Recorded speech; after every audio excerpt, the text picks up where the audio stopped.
The paper in her hands trembled as she stood on the front porch. Her name was on it, but it wasn't a letter or a bill. It was an eviction notice. Addressed to her.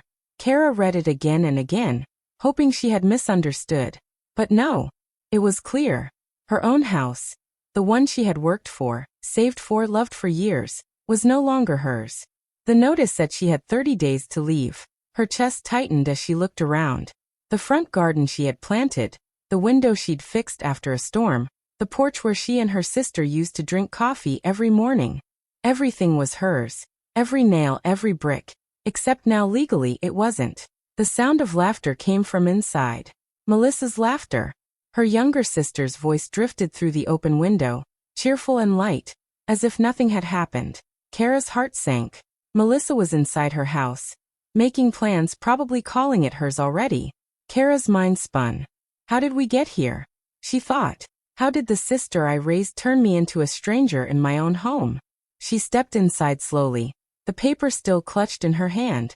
Melissa, she called out, trying to steady her voice. Melissa appeared in the hallway, her smile fading when she saw the letter. You got it, she said simply. Kara's throat went dry. Got it. What is this? An eviction notice? From you. Melissa crossed her arms. It's not personal.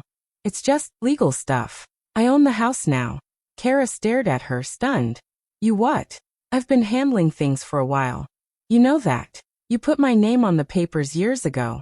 I just made it official, Melissa said, her tone calm, almost cold. Kara shook her head, her voice trembling. You've lived here rent-free for years. I took care of you when you had nothing. And now you're kicking me out. Melissa looked away. You'll be fine. You've always been the strong one. For a moment, Kara couldn't speak. The words caught in her chest. Her mind flashed back to a younger version of Melissa, small, crying after their mother's funeral, clutching Kara's hand for comfort. I gave you everything when Mom died, Kara whispered, her voice breaking. Melissa didn't reply. The silence that followed was heavier than any argument. Kara turned back toward the door, her eyes burning with tears she refused to let fall. Outside, the wind blew against her face, carrying with it a cruel truth. Sometimes, the people you love most are the ones who push you out of your own home. Kara, the older sister, had always been the responsible one. When their mother passed away suddenly, everything in their world fell apart. Their father disappeared soon after the funeral, leaving the two sisters alone with unpaid bills and a small apartment full of memories. Kara was only 19 then, but she didn't have time to cry or dream. She had a younger sister, Melissa, who was still in school and needed her. So Kara gave up her plans for college and took 2 jobs, one at a diner during the day and another cleaning offices at night. Her hands were always tired, but she kept going. Every dollar she earned went toward rent, food, and Melissa's school supplies. Melissa was only 13 at the time, emotional, angry, and lost. She often threw tantrums and refused to help around the house. Kara would just sigh and say softly, "She's just a kid. She doesn't understand." Even when Melissa called her bossy or said she missed Mom more, Kara didn't get angry. She knew grief made people say cruel things. Years passed. Kara kept her promise. She made sure Melissa finished high school. She worked hard enough to get her nursing certification, saving every bit she could. When she finally bought a small house on the edge of town, she cried that night, not because it was fancy but because it was hers, a place she had earned through years of sacrifice. By then, Melissa was in her 20s, moving from one short-term job to another. She was charming and carefree, always chasing the next big thing. Kara often covered her rent or helped her pay bills. It wasn't easy, but she couldn't stop being the big sister, the protector. One rainy evening, Melissa showed up at the door with a suitcase in her hand and tears in her eyes. She had lost her job and couldn't afford her apartment anymore. "Just for a few months," she said. "Until I get back on my feet." Kara didn't hesitate. "You can stay here," she said warmly. "It's your home too." But a few months turned into years. Melissa never looked for another job seriously. She stayed up late watching TV, invited friends over for loud parties, and treated the place like it belonged to her. Kara, exhausted from her nursing shifts, often came home to a mess. Empty glasses, loud music, and laughter that didn't include her. She tried to ignore it at first. Family is family, she reminded herself whenever she felt angry. But deep down, resentment grew. She wanted peace, but she didn't want to be the bad guy. So she said nothing. Not when Melissa used her car without asking. Not when she borrowed money she never paid back. And not even when she threw parties on weekends when Kara had night shifts. One evening, while they were eating dinner together, the tension finally showed. Kara mentioned she was thinking about raising rent for the spare room. Gently, carefully. Melissa's fork clinked against the plate. Rent? Really, Kara? She scoffed. You wouldn't even have this house if Mom hadn't left you that insurance check. The words cut deep. Kara froze, staring at her sister, unable to respond. It wasn't just the insult. It was the way Melissa said it, like everything Kara had worked for meant nothing. She wanted to shout, to tell Melissa about all the nights she had gone hungry so her sister could eat, about the years she had worked double shifts to save that insurance money instead of wasting it. But instead, she took a deep breath and forced a small smile. You're right, she said quietly. I was lucky. Melissa shrugged, not noticing the hurt in Kara's voice. That night, as Kara lay in bed, she thought about how much had changed. The house that once felt like a dream now felt like a burden. Her sister, once the child she had protected, now treated her with entitlement and disrespect. Still, Kara couldn't bring herself to ask her to leave. She told herself things would get better, that Melissa just needed time. But deep down, she feared something she couldn't yet admit. Her kindness was turning into her weakness, and the sister she loved might someday use it against her. Melissa had changed the house deed. Kara first found out through a thick envelope that came in the mail one quiet afternoon. She thought it was another bill, or maybe hospital paperwork from work. But when she opened it, her world stopped. The letter said the ownership of her house had been updated. It now listed Melissa Grant as the primary owner. Kara blinked, reading it again and again, her hands trembling. There had to be a mistake. She had bought this house years ago with her own savings. How could her sister's name suddenly appear as the owner? Her eyes caught a familiar memory. Years ago, Melissa had begged her to add her name to the title for safety. Kara had trusted her. She remembered that day clearly. Melissa had said, just in case something happens to you, I can take care of things. We're family, right? Kara had agreed, thinking nothing of it. She never imagined her sister would use that trust against her. Now, the legal letter said Melissa had filed new documents, transferring ownership fully into her name. There was even a note attached from Melissa's lawyer, saying Kara had verbally agreed to give the house to her sister because she couldn't afford to live alone. Kara dropped the papers to the floor, her breath shallow. Her heart pounded so loudly she could barely hear her own thoughts. She's lying, she thought. She wouldn't do this to me. Not Melissa. But deep down, something cold told her otherwise. She grabbed her phone and called Melissa. We need to talk, she said, her voice tight. That evening, she came home early from work. Melissa was sitting on the couch scrolling through her phone like everything was normal. Kara walked in holding the legal papers. What is this? She demanded, throwing the envelope onto the coffee table. Melissa looked up, eyes calm but sharp. Oh, you got it. Kara's voice shook. You changed the house deed? You made yourself the owner? Melissa leaned back, folding her arms. I didn't make myself anything. I just made it official. You said once that this house was as much mine as yours. I said that because you're my sister. Kara shouted, her voice breaking. Not because I meant to give it away. Melissa stood up, her tone turning defensive. Kara, you know I can't afford to live on my own. You're doing fine. You've got your job, your savings. You don't need all this space. Kara stared at her in disbelief. This isn't about space, Melissa. This is my home. I worked for this. I gave up everything for us. Melissa's face twisted with anger. For us? Don't pretend you did it for me. You've always wanted to be the hero, the perfect big sister. You've always made me feel like I owed you my life. Tears burned in Kara's eyes. I never asked you to owe me anything. I just wanted us to be a family. Melissa's voice softened, but her words cut deep. You've always been the mother, Kara. And I've always been the child. Maybe it's time I got something for once. Kara took a step back, stunned. The sister she had loved, protected, and sacrificed everything for, was now her enemy. You're stealing from me, Kara whispered, her voice barely audible. And you're trying to make it sound like justice. Melissa turned away, her expression cold. It's not stealing if it was already promised. Kara wanted to scream, but no words came. Her heart felt heavy, broken. She looked around at the walls she'd painted, the furniture she'd bought, the memories she'd made. Every inch of this house carried her hard work, and now it was slipping away. As she stood there, silence filled the room. Melissa's footsteps faded down the hall, leaving Kara alone with the sound of her own heartbeat. In that moment, the truth sank in. She might lose her home, not just legally, but emotionally too. The house that once stood for family and love was now poisoned by betrayal. And the person who had taken it from her wasn't a stranger. It was the sister she once called her world. Melissa refused to leave the house.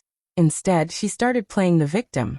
She called their mutual relatives, crying on the phone and saying Kara had turned into a greedy, heartless sister who wanted to throw her and her kids out into the street. Within days, the story spread through the family like wildfire. Aunts, cousins, and even old neighbors began calling Kara, not to ask how she was doing, but to lecture her. Melissa is your sister, they said. She has children. How can you do this to her? Kara tried to explain that she had given Melissa a place to stay for months, that she had paid all the bills and groceries, that she had done everything she could, but nobody wanted to listen. Melissa's version of the story was more dramatic, more emotional, and easier to believe. Soon, friends who used to visit stopped calling. One even blocked her after sharing a long post online about selfish siblings who forget blood ties once they have money. Kara knew that post was about her. Everywhere she turned, she found judgment. Every kind gesture she had ever shown Melissa was now being used against her. Flashbacks haunted her. She remembered the time she paid Melissa's college fees when their parents couldn't. The time she gave up her vacation savings to help Melissa's husband start a small business. The time she stayed up all night helping Melissa prepare for a job interview.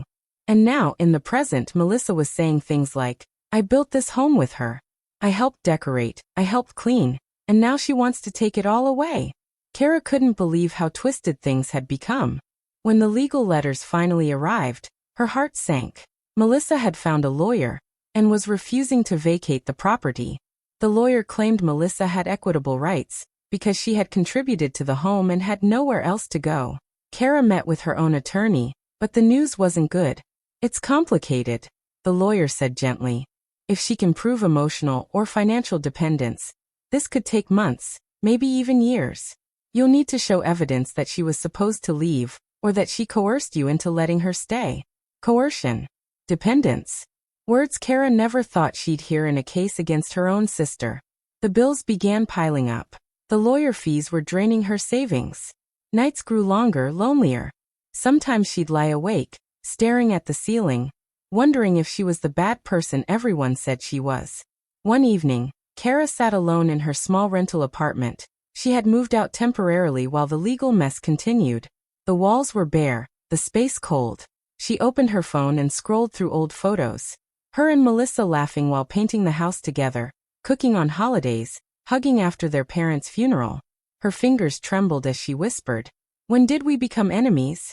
Tears slipped down her face. She opened her notebook and began to write a letter, one she knew she'd never send. Melissa, I don't know who you are anymore. I thought we were family. I thought you'd always remember everything I did for you. Not because you owed me, but because I did it out of love. You say I've changed, but maybe it's you. Maybe you just found comfort in my kindness and forgot I was human too. She closed the notebook and pressed it against her chest. The silence in the room was heavy, broken only by her quiet sobs. Kara felt completely alone. Everyone she trusted had turned away. But beneath the pain, something small began to shift, a flicker of anger, or maybe resolve. She whispered to herself, they think I'll give up, but they don't know me. The pain was far from over. Yet this was the moment she began to find her strength again. Even if she didn't know it yet, Kara discovers Melissa secretly sold part of the property rights to a buyer for cash. It happened one morning when Kara went to her lawyer's office to check the progress of her case. The lawyer looked uneasy as he handed her a few printed pages. You should see this, he said quietly. Kara scanned the documents. Her hands started to shake. There it was in black and white. Melissa had sold a portion of the property rights to a stranger just 2 weeks ago. The buyer had already paid a large sum of money. For a moment, Kara couldn't breathe. It felt like the floor had been pulled from under her. She sold part of my house. Our house. Without telling me. Her lawyer looked at her with pity.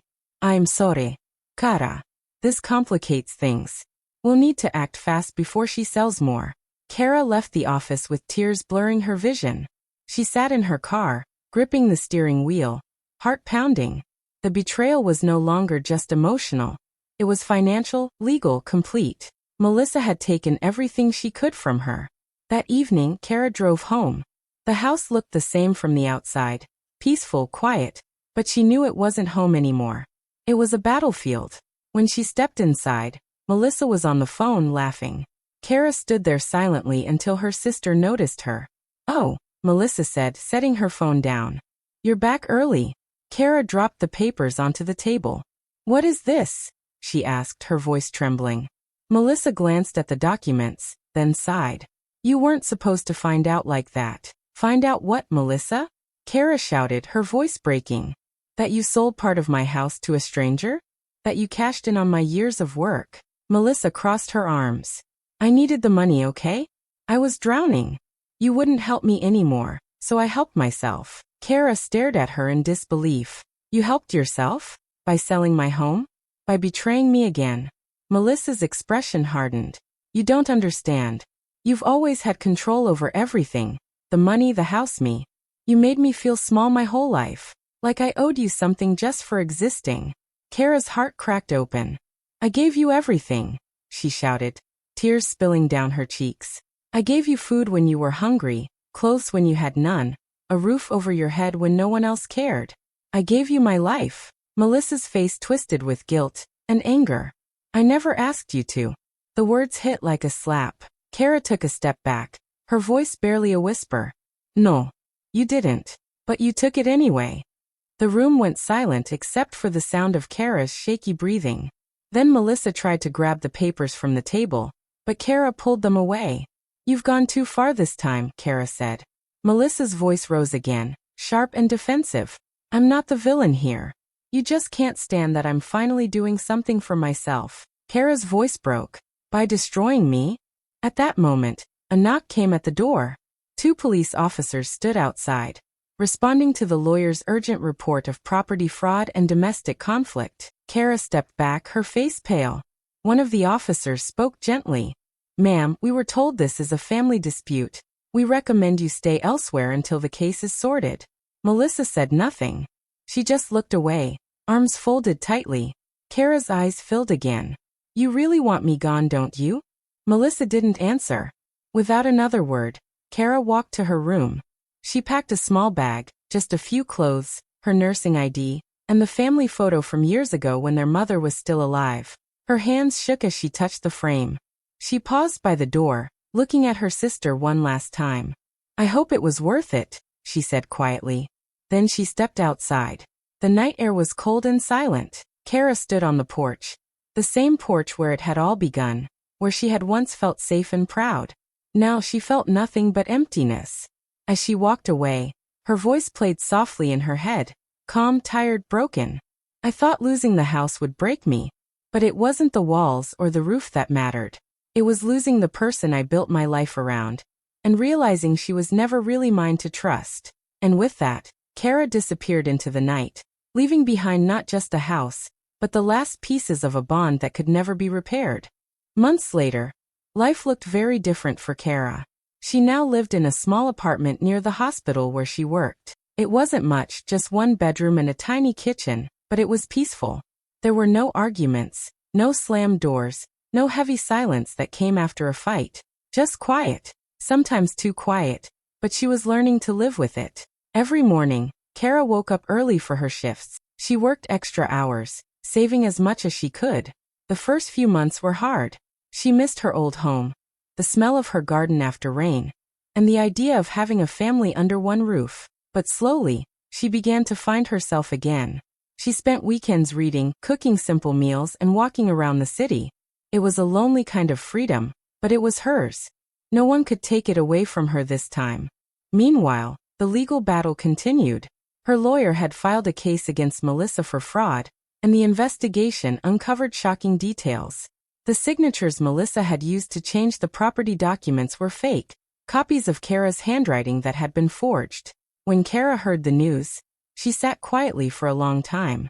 Part of her wanted to cry, part of her wanted to laugh. After everything, the truth had finally come out. Months later, the court gave its final ruling. The judge declared that the house legally belonged to Kara, and that Melissa had committed fraud by falsifying documents. Melissa was ordered to return all the money she had received from selling the property rights and face public shame when the story spread through relatives and friends. Kara didn't celebrate. She didn't post or tell anyone except her lawyer. She just sat by her window that evening, watching the sunset, feeling something she hadn't felt in a long time: peace. A week later, Kara visited the old house. It looked empty and quiet, the paint slightly faded, the garden dry from neglect. She walked through the front gate slowly, her footsteps echoing on the porch where she once stood crying months ago. Inside, the rooms were bare. Melissa had already moved out. There were no sounds, no voices, no warmth, just echoes of memories. Kara walked from room to room, running her fingers over the walls, remembering laughter, arguments, and all the moments that built her life here. She reached the living room, the place where everything had fallen apart. She stood there for a long time, eyes full of mixed emotions: sadness, love, disappointment, and relief. Finally, she whispered softly, "Home isn't walls, it's peace." She placed the house keys on the counter and walked out, locking the door behind her for the last time. As she stepped into the sunlight, she didn't feel anger or victory. She just felt free, free from guilt, from pain, and from the endless need to fix what was already broken. Her life wasn't perfect, but it was hers again. And that was enough. Sometimes the hardest thing isn't losing someone. It's accepting they were never who you thought they were. Kara's voice is calm as she says this, her hands gently folding the last box for the young nurse standing beside her.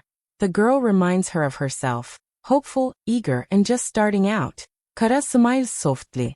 They're standing in the hallway of the same apartment building Kara moved into months ago.